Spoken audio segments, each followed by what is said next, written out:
Hey, hey, hey, how y'all doing? How y'all doing in this new year, 2026? Man, which is just to say the words is crazy. 2026, we're closer to 2030 than we were to 2010. Remember when the new 20 teens decade was hitting off?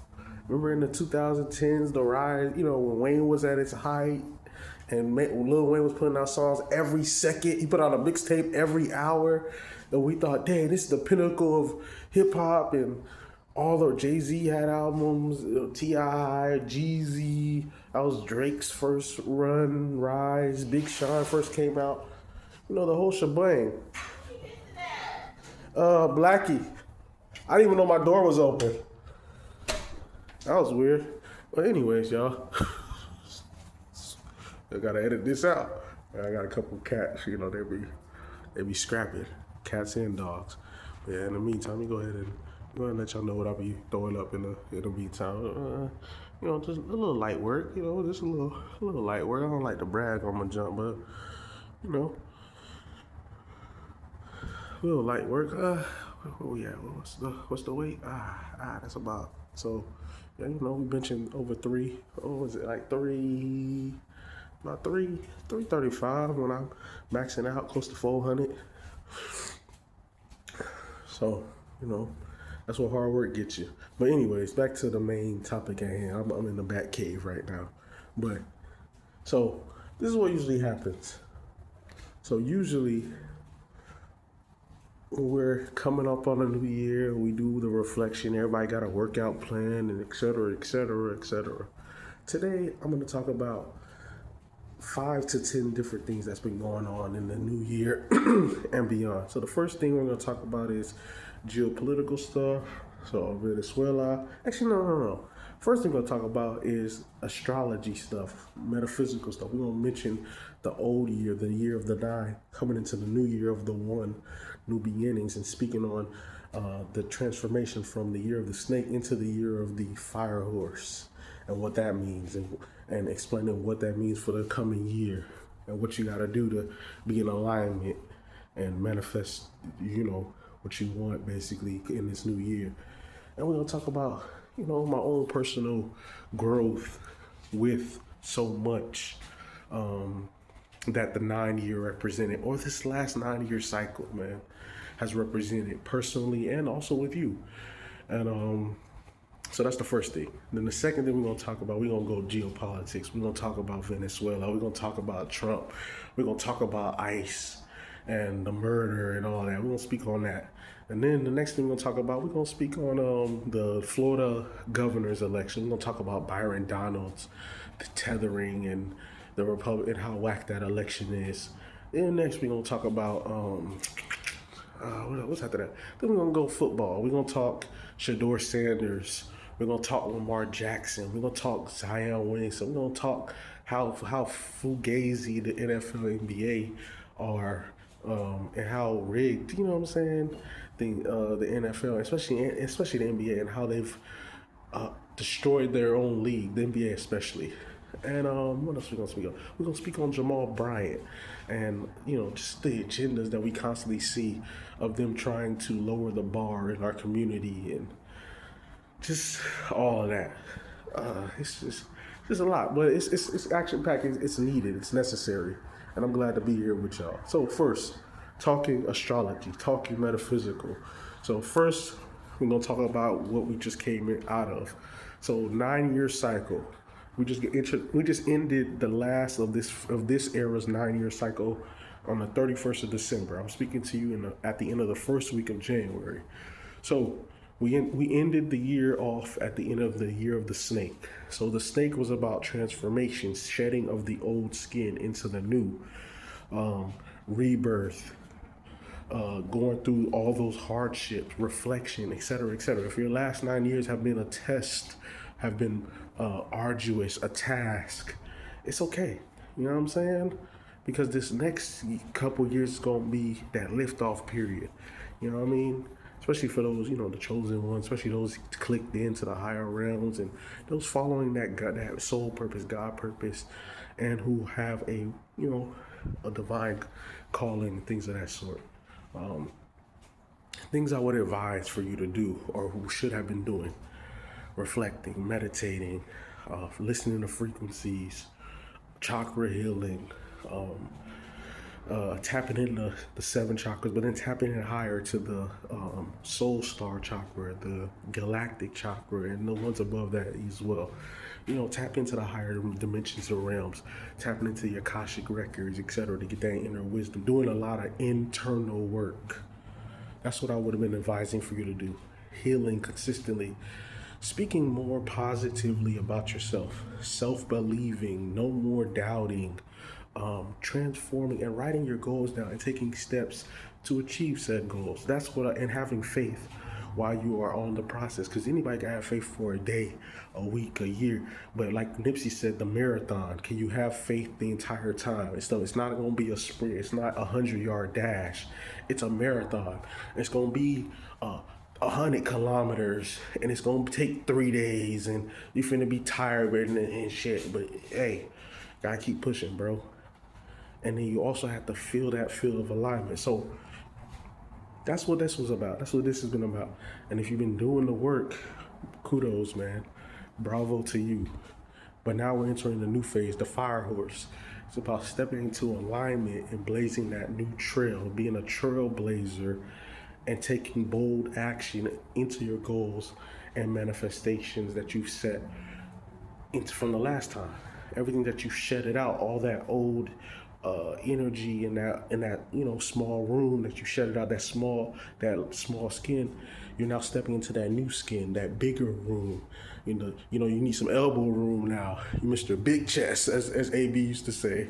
Now, you know what I'm saying? Like, that's the era you're stepping into. It's time to achieve those goals. It's time to still step into your frequency, but it's time to take action, speak up, do the outer work, but within the alignment, aligning your heart to your soul, to your energy, basically aligning yourself up so that when you walk the path, it's righteous, you know what I'm saying? And you get the abundance in alignment.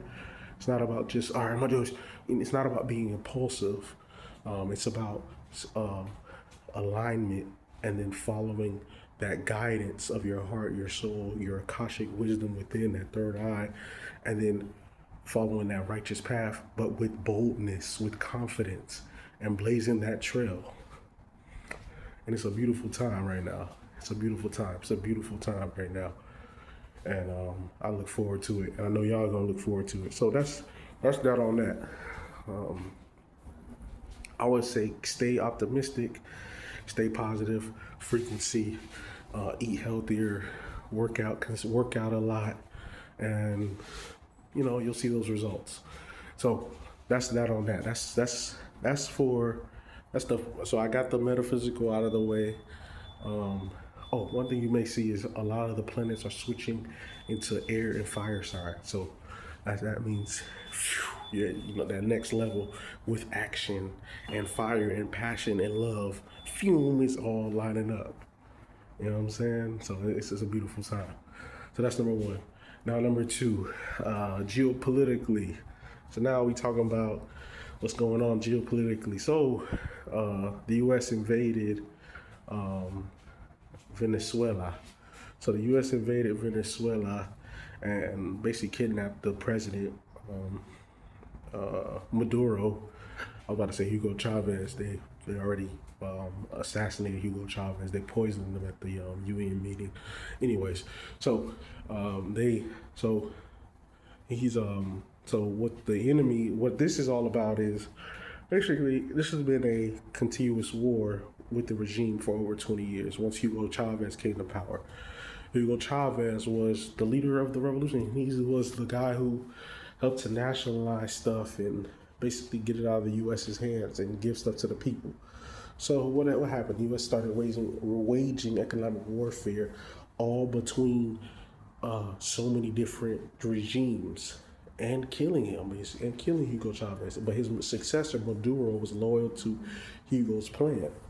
So from 2002 all the way till now, politically, as you can tell, it's not about Democrat, Republican, because they all serve the same ruling class agenda, which is U.S. take all.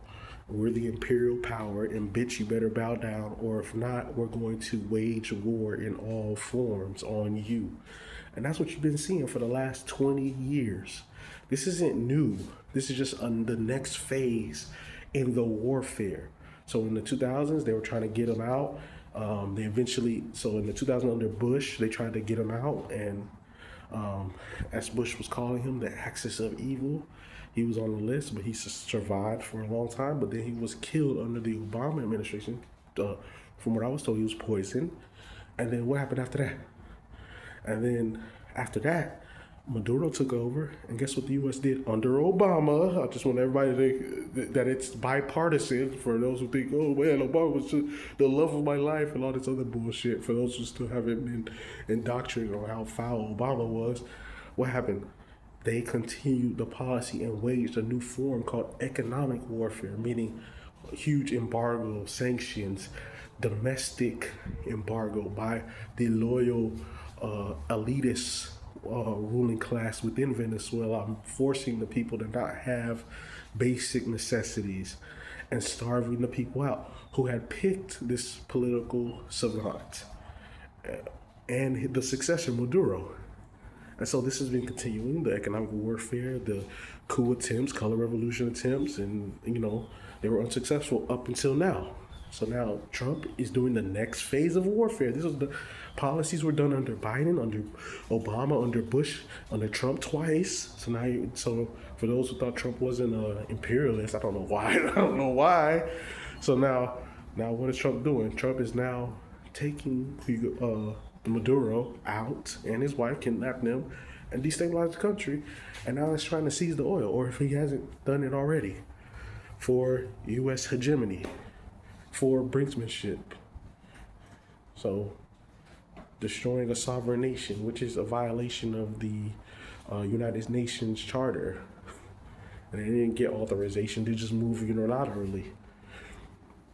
So what are we talking about? And that's what you got right now. And so now they trumped up charges on Maduro, and he's supposed to be serving justice in the U.S. court when he's a diplomat that is not bound by U.S. law. So, you know what I'm saying? He's a sovereign nation, a head of state in another foreign land. So this is clear bullshit. But hey, we see, we know the play.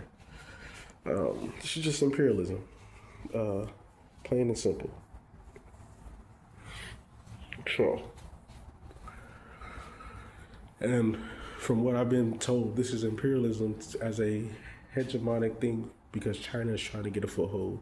So what's happening right now is one imperial power trying to one up another imperial power. So two powers of evil fighting for control of the planet, basically. So that's what you got right now. Rivalry. Oh my God. Rivalry imperial powers right now. So what else? So that's that. So now we're gonna go into the sports world. Shout out to the U. How about them Canes? Cales, Canes. Shout out to the U. The U is back. You already know, boy. The number 10 ranked team in the nation. Upset Ohio State, beat down Ole Miss, handled Texas A&M, and is on the way to the national championship facing that juggernaut in, Mendoza, who's from the Caribbean, from South Florida, and Indiana, who's they look stout, they loaded. That's why their line is so high. They're like an 8-point favorite, which is perfect for UM. I don't want them to be on UM bandwagon at all. Let UM maintain an underdog, be an underdog. And I want them to continue hyping up how great Mendoza is, the Heisman winner with all the receiving weapons, great defense, 2 or 3 great running backs, great offensive line, and et cetera, et cetera, et cetera. But UM's going to win that game. Straight up and down. You heard it first. Remember, it's the end of the first week of January. The game's on the 19th, which is 8 days from today.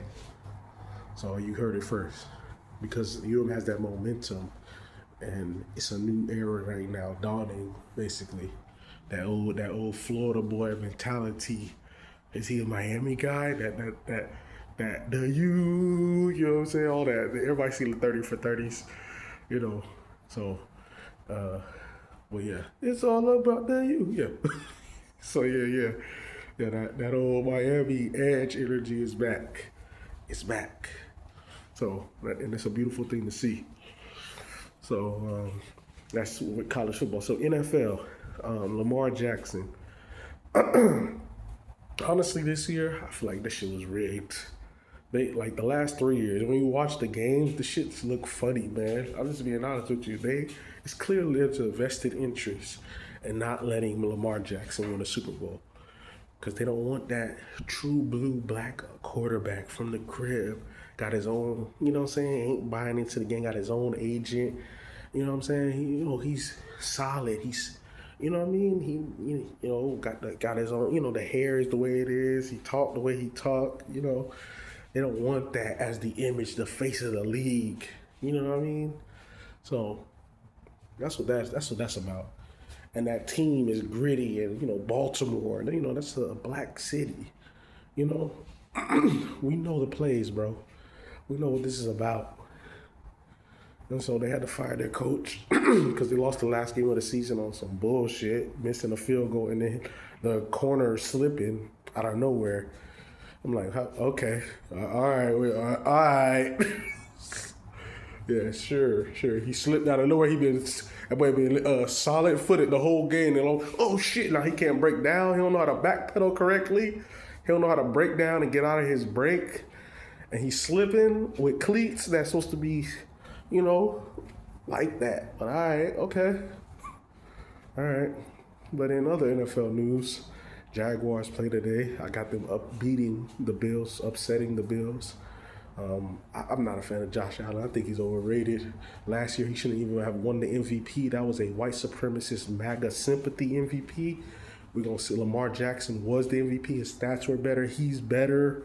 That's why they made sure he lost that game. If you watch that game, Lamar was you go see it because when they were playing regular, they basically had that team beat. Like this year, when they were playing regular, they had that team beat. Then Derrick Henry fumbling and I'm like, stuff that's uncharacteristic that just don't happens. Come on, man. We was born that night, but not last night. And for those who know, who been clicked in, you already know how they do. They drop a sack and be like, hey, I need you to drop that pass. Hey, I need you to fumble that ball on third down. You already know how it go. So honestly, my Super Bowl pick this year is going to be a shocker. I got the Jaguars facing the Eagles in the Super Bowl. I got the Eagles winning again, back to back. Yeah. So look for that. And I got Jacksonville being on the map, going to the Super Bowl for the first time ever, but they're going to lose. But still, it's going to be a great ride. The whole city going to be on fire. Shout out to Duval. So that's why it's going to be what it is. So in the NBA, let's go NBA. I'm going to be honest with you, I ain't watch a single NBA game at all, boy. I can't do it. I cannot do it. I refuse to buy into the agenda. I already see what the play is. They've been overly promoting the white boy, overly promoting the tether, the non-FBAs. I'm like, what? Look at this. And then they've been purposely watering the NBA down. Gilbert Arenas said it first. They took the aggression, the blackness, the alpha maleness out of the game because the others and the Europeans could not keep up. You saw when the league was real, them niggas was tapping out with Shaq and Kobe, Tracy McGrady, Allen Iverson, Jordan, just the real niggas in the league. When it was about it. Them Europeans was, hey coach, hey, get me out, coach. You saw how they was playing in the Olympic game against Tony Kukoc. That boy was looking shell shocked. Hey, what's going on? He was, you know what I'm saying? Like that's what time it was. That's how the league was, and they purposely took that out so that these other people can compete. So that they can make it, like they said, the global game, quote unquote. but it's destroyed the globe. It's destroyed the game. Nobody wants to watch it. Now your short-term profiting of, oh yeah, global game, we're going to impact and this and that, has now fucked yourself up, because now domestically nobody wants to see it, because this is not the NBA. This is not the league we grew up on. You know what I'm saying? That's why people rock with Ant-Man, because he has some of that dog in him, but that's not enough. The league needs to return back to where it was at. They need to have that FBA greatness in the league, because that is the essence of the league. When basketball was at its height, who was running the league? Michael Jordan, Kobe Bryant, Shaquille O'Neal. These are foundational black Americans. That's what Allen Iverson, revolutionizing the league with his braids, the hip hop swag, the whole aesthetic. That's not an accident. The tattoos, the sleeves, you know what I'm saying? The jerseys, the whole nine. That's us. And he was inspiring the world. I'm gonna be me. I'm gonna be me, bro. I'm not gonna be boxed in and defined. I am undefinable. That's what it was, man. That's why the league's gonna continue to be washed. You're gonna keep trying to make it seem like the Joker is so raw. Joker's overrated, bruh. In a regular league, when the power forwards were like that, Tim Duncan, Rasheed Wallace, Kevin Garnett, Chris Webber, Zebo, that's 15 to 19 points a game, for real. And he's playing the 4. He's not playing the 5, because Shaq and them was playing the 5, and Shaq would destroy Joker. That's what I'm saying. The league has gotten so watered down that it's so small. It's weak. That's why I got like, oh man, because you can see who's guarding him. You got people who are like 6-7 inches and like 100 pounds less than him guarding him. Of course he's gonna look like a juggernaut. That's like the big kid in school going up against the little nerd who don't know how to play basketball. Of course he's gonna look like an all-star. Man, please miss me with that. And then we go to Luka. Come on, bro. Stop playing with us. Bro, I watch Luka all the time. They be letting him score. They allow that to happen, because they're trying to promote the whitewashing of the NBA and the foreignizing of the NBA and the tethering of the NBA. Same thing with SGA. I've seen better. The old league was better. The players were better. That's why you hear all the vets who are like, hey, how much would Jordan score in this era? 60. He would average 60. Average. That means Jitwood could get 100 points and it wouldn't be hyperbole. That's why back in the day, we used to think it was so crazy for anybody to be able to score 100 points or average 50 points in the game, because the league was real. But now the league's gotten so pie, we see how Wilt was able to get 100 points in the game, because the league has returned back to how it was before. Soft, pie, the void of the alpha male basketball player. The physicality's not there. The realness isn't there. The Kenyon Martin, you know what I'm saying? The grittiness, the about it ain't there. Like, that's it. You had, before you had to stop, you had the DMX niggas in there. Now you got to take me through that. I'm sorry, my bad. And that comes to my main point of what I'm talking about. Zion Williamson.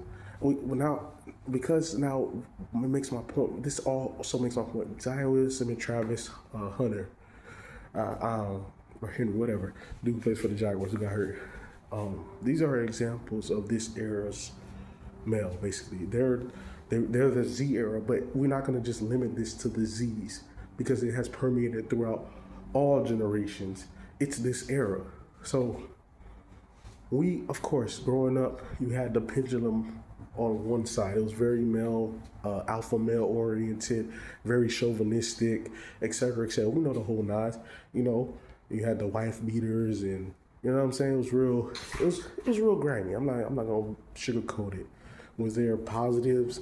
Were there the Martin Luther Kings and Malcolm X's who respected women and wanted them to have their respect and those long-lasting relationships? Yeah, but it was very male-centered.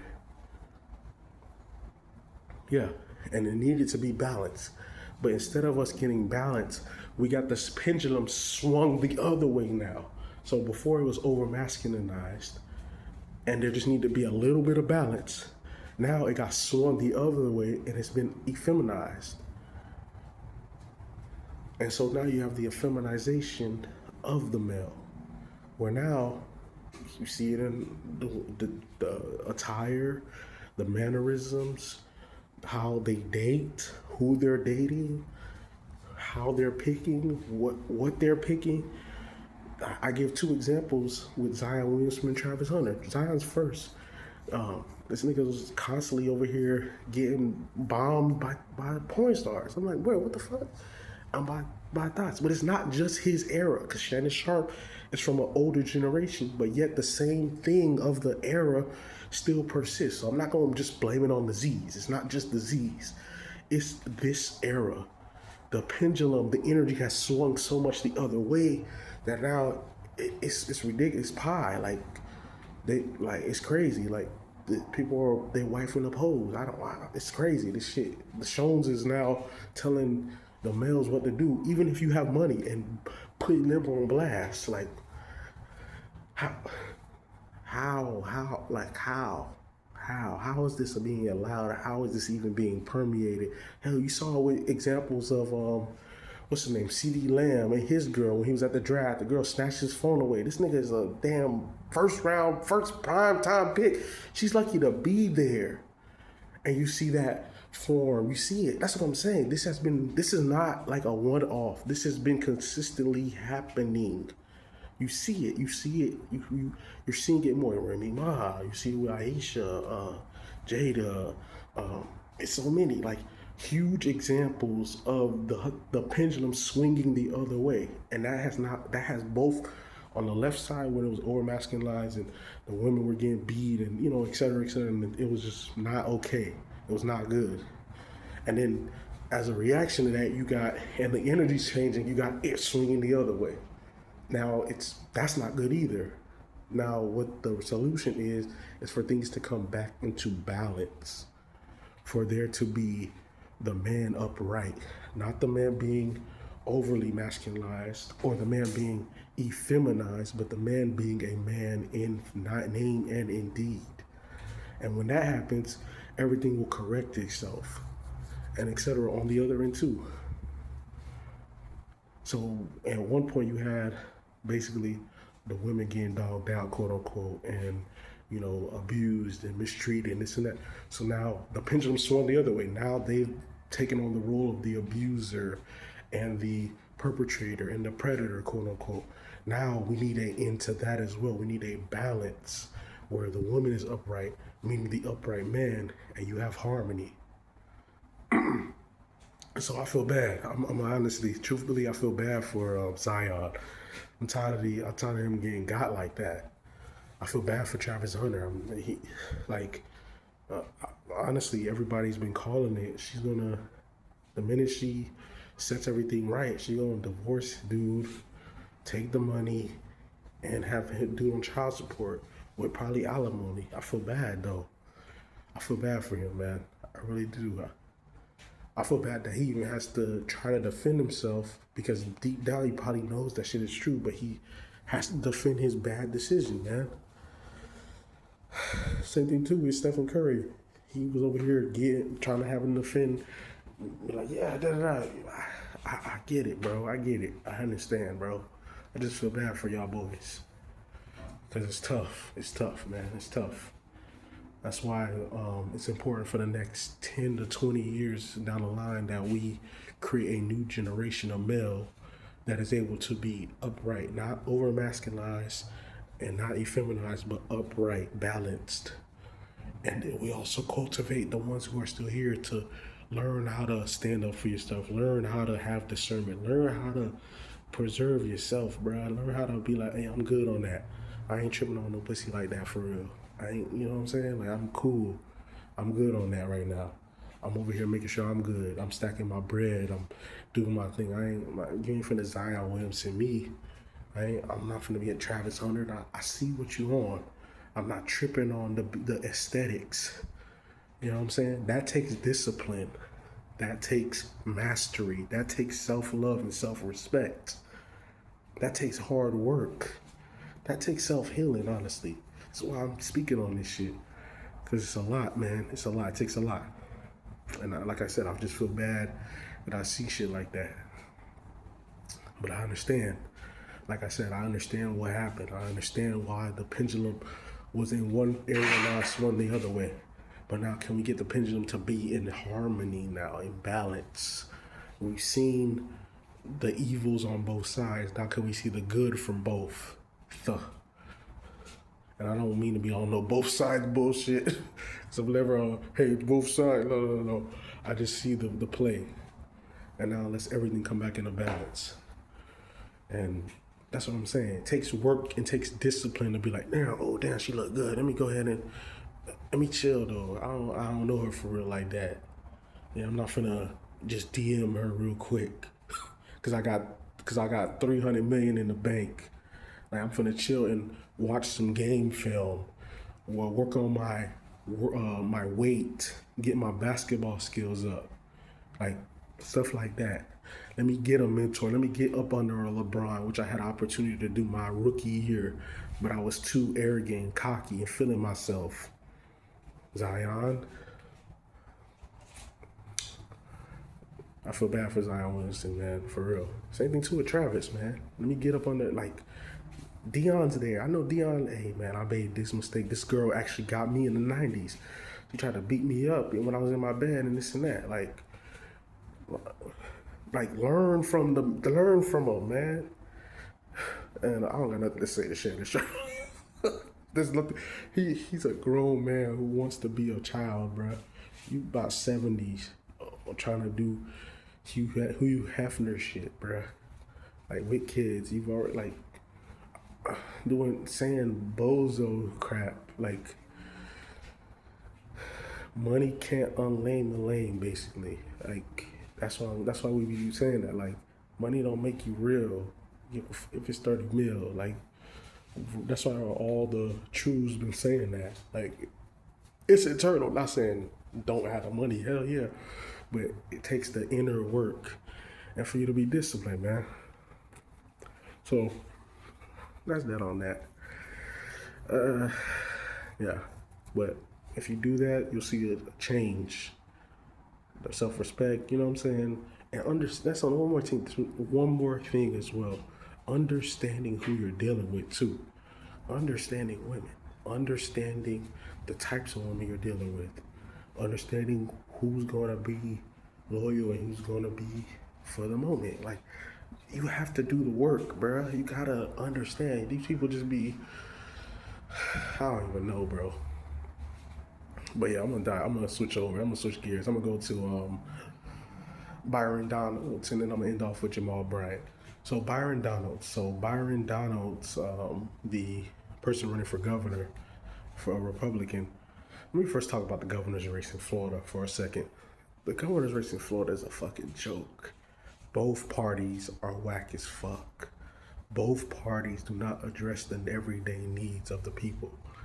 Both parties are going to keep us in a perpetual state of the current situation. Either death of 1,000 cuts, the Democrats, or the Texas Chainsaw Massacre of the Republicans.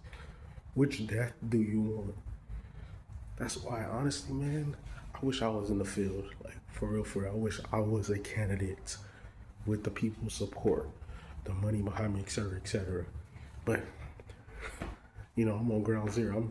I'm a everyday Joe Blow just like y'all, who happens to have the intellectual acumen, but not the actual resources to put that shit into motion. But if I had it, trust me, man, I would be speaking truth to power. I'll be standing up for reparations, ending the Black Genocide Campaign, high wage, high skill economy, universal income, universal health care, funding public education, making colleges free, Medicare for all. What else?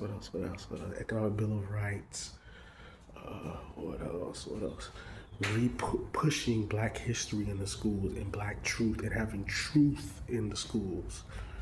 Re-educating, and just changing the whole game, bro. Changing the game. And not being pie about it either. Like standing up tall, strong. You know what I'm saying? Like, there's so much, man, that could be done. Just offends me. That's what I'm saying. When I be around the state, I'm like, man, this could be 1,000 times better with the right people. But these people don't got no vision and they don't know nothing. They don't know Florida. I'm a Florida man. I'm from Florida through and through, from the crib, 305, been up to the 904, been up 954 as well. The West Florida, Central Florida, South Florida, North Florida, Northeast Florida, all in between, man. Like, I love Florida. I love Florida. And I think it could be so much better. But it needs true leadership, not these hacks. Byron Donalds or whoever the fuck the other Republican is, and who gives a fuck what the Democrats are doing. They're weak, both sides, they weak. Enhancing the social safety net, shit like that. Like, having policies and public things in there, a right to housing for all. And like I said, the economic bill of rights, universal income, so everybody has money so they don't fall through the cracks, an economic floor.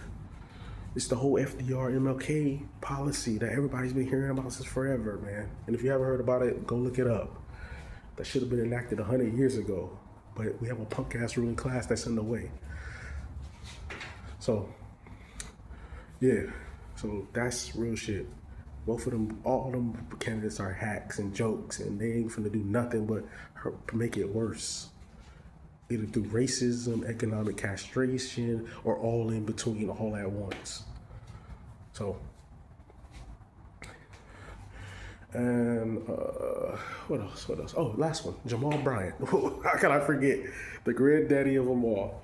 So this pussy, first off, nigga, live your truth, bruh. You got no self-respecting man is gonna have a lady out there dressing like a prostitute. They're not finna disrespect a lady. They're not gonna disrespect themselves like that. That's number one. That's how I know, bro, you play for the other team, boy. Number two, how I know is you got a list, boy. My lady picked you out. That's number one and two. So now let's go and talk about the actual situation itself and how they trying to defend it and what this really is. So these people are supposed to be moral leaders, religious figures of goodness and positivity. What you're seeing right now is the ruling class's attempt to try to bring hell on earth, create the new dark ages, basically, but with technological advancement, so it don't look like it. Oh, like dark ages? What are you talking about? Look at our technological innovation. Look, we have spaceships that can travel and we have teleportation in a second's notice. What do you mean by dark ages? Look at our technological wonder. So this is what they're doing.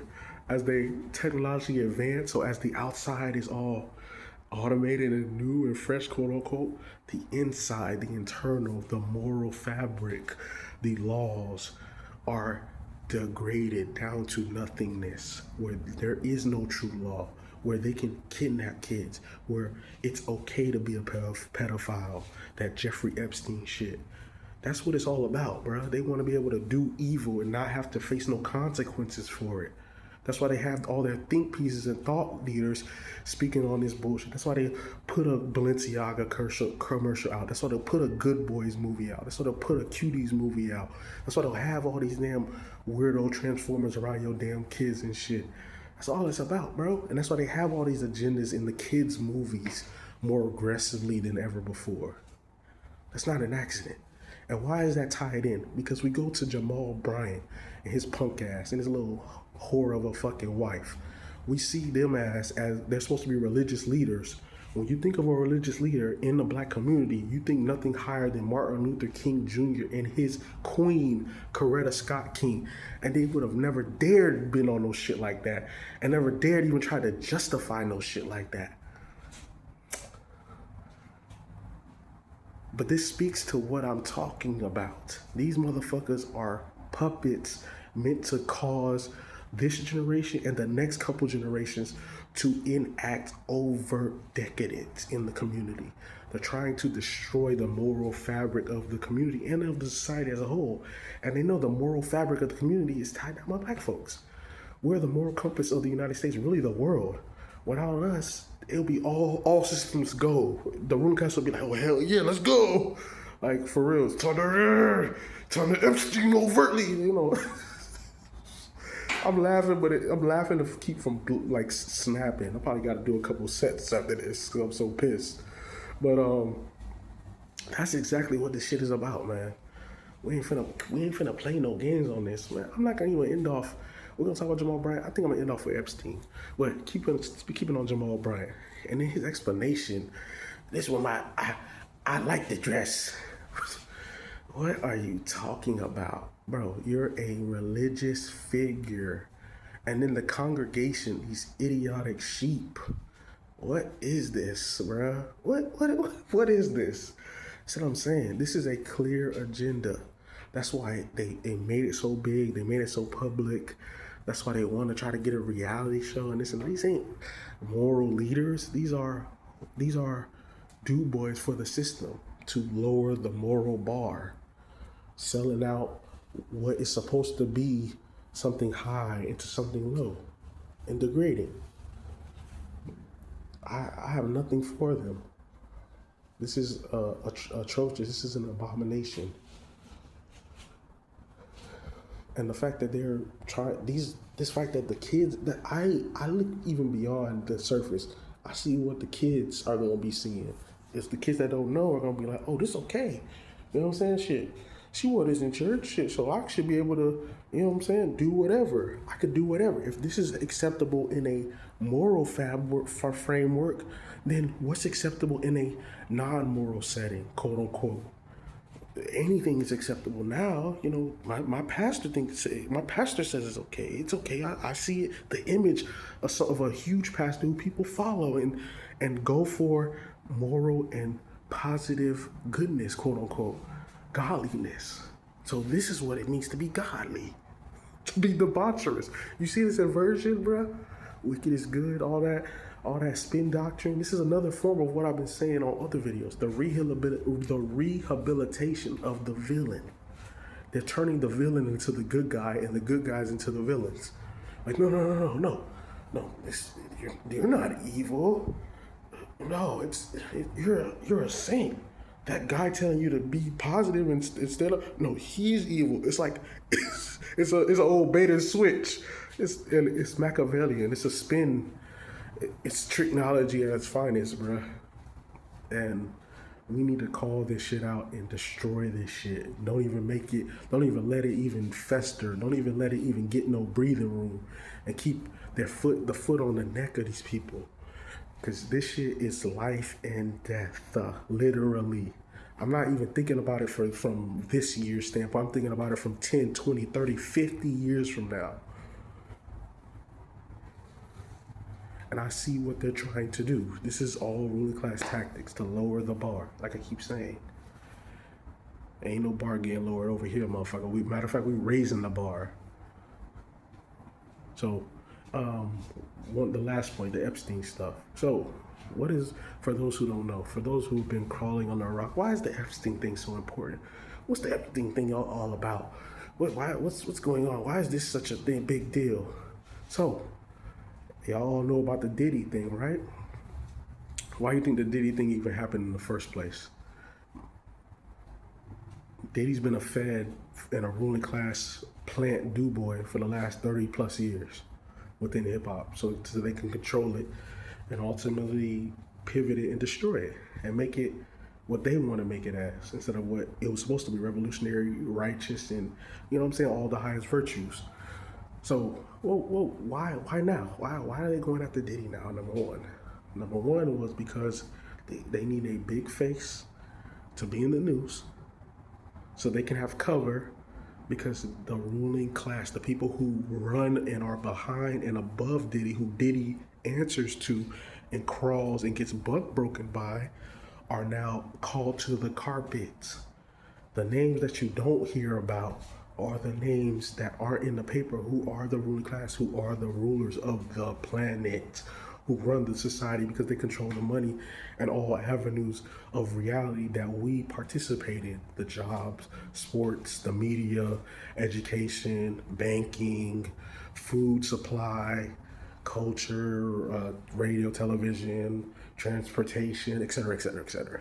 Basically, the entire reality as it stands within the context of the society. These ruling class figures, this small elite group, control these different reality form manifestations, basically. And they're all involved in the Epstein ring. They're all involved, from the royal family to the hardcore banking cartels, hedge fund hyenas, Bill Gates, the technocrats, presidents, Trump, Bill Clinton, Hillary, Biden, Obama covered it up, of course. In Miami, Jeffrey Epstein got a sweetheart deal. That's not an accident. Ghislaine was wished well by Trump. Who else? The Waxman family, Victoria's Secret. He gave money to Epstein. It's so many actors like Tom Hanks, etc., etc. Is Ellen on there? It's basically the entire ruling class. Now, what they did purposely is to do a bait and switch. They made sure to show Michael Jackson. Hey, look, Mike had nothing to do with that shit. Mike was not. No, Mike had nothing to do with that shit. That's different. It was not on no shit like that. Yeah, if he was really on some shit like that, they would have found and put that shit out. They've been trying to get him since day one. Hell, they're trying to get him now and destroy his legacy because he won even after death. They still been trying to talk about the king of pop, and they throw some wacko in there. Hey, Bad Bunny, king of pop, and then even the Bad Bunny's ethnic culture will be, the Hispanics are like, no, Michael Jackson, Ribra, you know, they switching sides on their ass. You know what I'm saying? So please, no. But anyways, back to the Jeffrey Epstein shit. The ruling class is on the hook right now, and they need to have huge names on toe so that the Epstein agenda shit and names and lists doesn't continue to push out and people don't call for their heads as they should be. These motherfuckers deserve to have their assets freezed and themselves put in prison for life and the death penalty. These are crimes against humanity. What the fuck are we talking about? And everything right now is a means of trying to rehabilitate. Like I keep saying, this all ties in. All of it ties in. They're rehabilitating the villains because they're trying to rehabilitate our real life villains in real life. That's why you'll see a thing on Netflix recently, which is them trying to rehabilitate and make it not so bad that To Catch a Predator, the predators were there was too much stuff being done. You see that? You see what they doing? Me and my lady recently watched the documentary of To Catch a Predator, and they were trying to lower the bar. They were trying to make it so that this was not so bad, and some vile shit, bro. Vile bullshit, which is just a microcosm of the macro of what they're trying to do. Trying to make it so that this is acceptable because these people are on the hook. That's why it's important to stand and speak truth to power. And everything else that you're seeing is just a distraction because from the main attention, which is the Epstein list. The main arena is the Epstein list and who's on it. That's why it's so hard and being so fought on for the names not to come out and for these people not to be charged. And not only charged, convicted, and their names to be plastered on the world stage. Ruling class A runs this conglomerate. B runs that conglomerate. C runs this conglomerate. It's part of this royal family, etc., etc., etc. But I'm here to speak truth to power, bro. We here to shake shit up. We're here to blaze that fire horse trail. You see how it all ties back in? Shed the old skin. The old order is dead. The new age of righteousness is here now, as it always should have been. That's what this new era is dawning. And for those who ain't on that side, hasta luego, boy. And for those that been pushing since day one, hey, I salute y'all, man. So we're gonna end it off like that. Y'all keep watching videos. I'm gonna try to make more, and I appreciate y'all. Thank you.